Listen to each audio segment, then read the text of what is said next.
Karl Marx, nacido en 1818, reconocido por ser un economista, filósofo, sociólogo, periodista, intelectual y político comunista de origen judío, es conocido como el padre del socialismo científico, comunismo moderno, marxismo y materialismo histórico.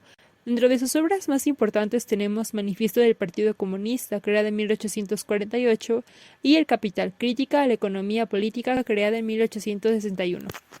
A continuación voy a explicar las críticas a los economistas clásicos a partir de 3 puntos. Sin embargo, cada uno de estos tiene un trasfondo que ubica a la sociedad moderna más allá de los propios economistas.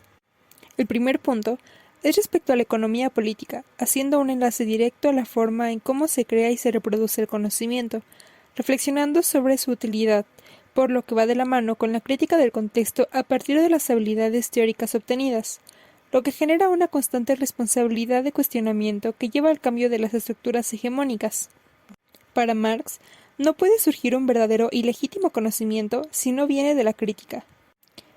El segundo punto va relacionado con la razón y la ideología.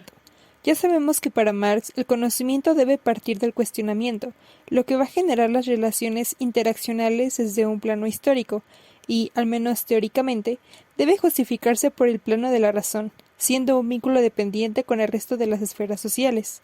Sin embargo, en el plano de la modernidad, la razón surge como una forma de justificar el nuevo sistema económico capitalista, por lo que no se refleja como tal la naturaleza humana, o por lo menos la autenticidad del conocimiento, pero sí las necesidades emergentes del modo de vida. Dicho en otras palabras, Marx se da cuenta de que la ideología está relacionada con la producción de las ideas y representaciones directamente enlazadas con la actividad material, condicionadas también por el desarrollo de las fuerzas productivas y por el intercambio que corresponde, teniendo en cuenta también que las ideas de la clase dominante son las dominantes de cada época, surgiendo así una ideología que gira en torno a las necesidades del sistema capitalista.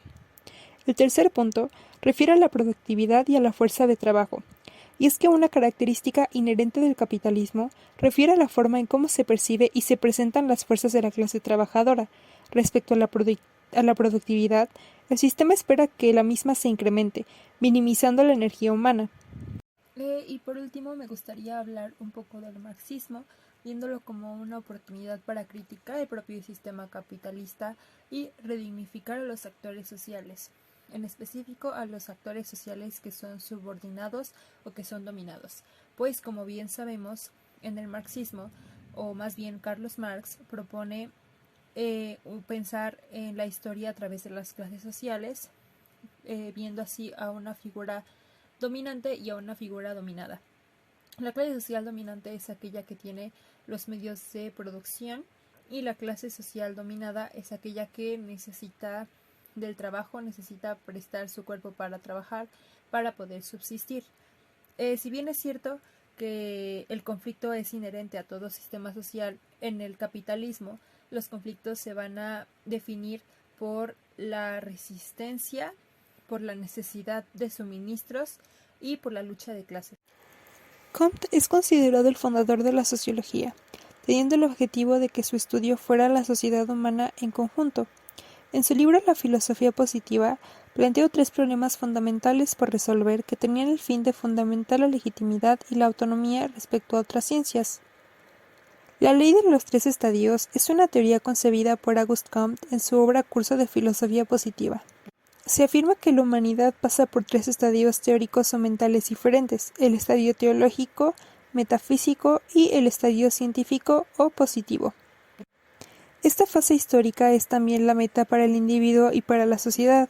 El estadio positivo final también garantiza la unidad espiritual entre los hombres, pues para Comte, la felicidad de la sociedad también depende de un desarrollo general de la razón iluminada por las ciencias, como del establecimiento de una ciencia positiva que estudie los hechos sociales, que en este caso refiere a la sociología.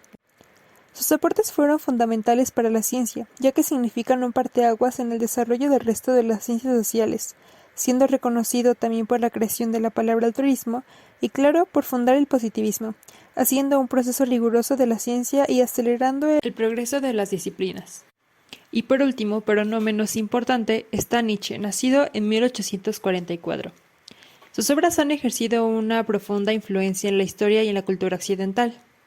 A pesar de su gran variedad de temas, sus críticas fueron principalmente de la cultura, la religión y la filosofía occidental, basándose en el análisis de las actitudes morales positivas y negativas hacia la vida.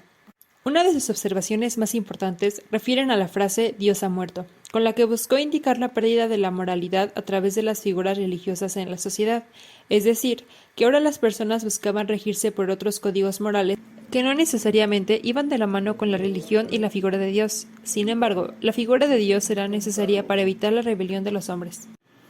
Hablando del Estado, él lo define como un último punto de la decadencia occidental, siendo contrapuesto a la posición del pueblo, viéndolo incluso como un monstruo frío producto de la modernidad y la transformación de valores. Señala también que el Estado propicia la ignorancia de las masas para que se puedan manipular, trastocando la educación y la autonomía de los pueblos. Para el Estado no es prioridad la cultura, la educación ni el progreso, y este se vincula directamente con la religión, teniendo un orden religioso en las esferas políticas. Termino citando esta frase de Marx para reflexionar que, si bien estos autores pertenecieron a un contexto diferente con aportes diferentes, al menos en Marx y en Nietzsche rescató la desvalorización del hombre a partir del sistema moderno capitalista, donde la pérdida de los valores, de la moralidad e incluso de la dignidad se encuentran latentes dentro del contexto productivo que dicta los valores sociales.